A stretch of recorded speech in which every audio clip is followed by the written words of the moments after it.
Let's cross to Dov Zakheim, Senior Advisor at the Center for Strategic and International Studies, who joins us from Washington. Thank you for speaking with us here on France 24. Thank you for having me. Were you caught off guard by this announcement? Yes and no. Even a year ago, I personally was speculating that she might resign around this time if she was thinking of running for president in 2020. The timing is not bad at all.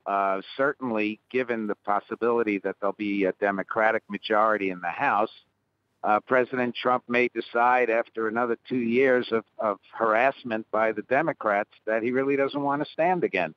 And if that's the case, she could step in. Were you surprised when she turned to him and said, "I'm not running in 2020," in the middle of that announcement from the White House? No, not at all. I mean, after all said and done, why alienate a president who right now is at the height of his power? He just essentially ensured himself a conservative majority in the Supreme Court. He's got a majority in the House and the Senate. He's amazingly powerful at this point. Why alienate him? Why not wait several months, see what happens in the elections, and then make some decisions? On policy, will it change anything when it comes to the United States' positions at the United Nations? I suspect it might.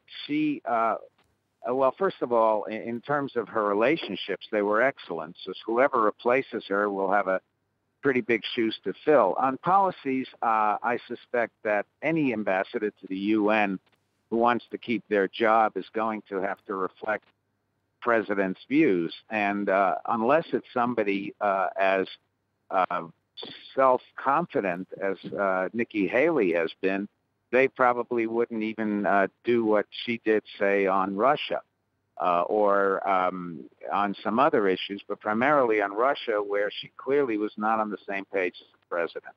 Not on the same page as the president. Going in, it was the same case for Robert Bolton, the new national security advisor. Do you think that the United States might take its foot off the pedal when it comes to pressuring Russia? They might. I mean, again, John Bolton clearly working immediately with the president and not having the same kind of background as Haley, and who's an independent politician, a popular governor of South Carolina. He's in a very different situation. And somebody else who comes in who doesn't have the same kind of resume that she did might find it much harder to do very much other than what the president wants on Russia.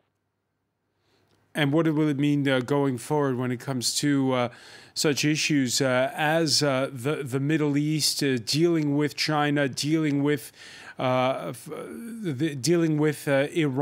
Will the U.S. just become more and more hawkish in the next 2 years? Well, it's hard to become more hawkish.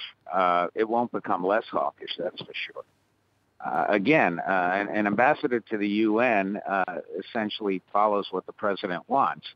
And this president doesn't give any indication that he's becoming any less hawkish on Iran or any less supportive of Israel. Dov Zakheim, Senior Advisor at the Center for Strategic and International Studies. Many thanks for joining us from Washington, D.C.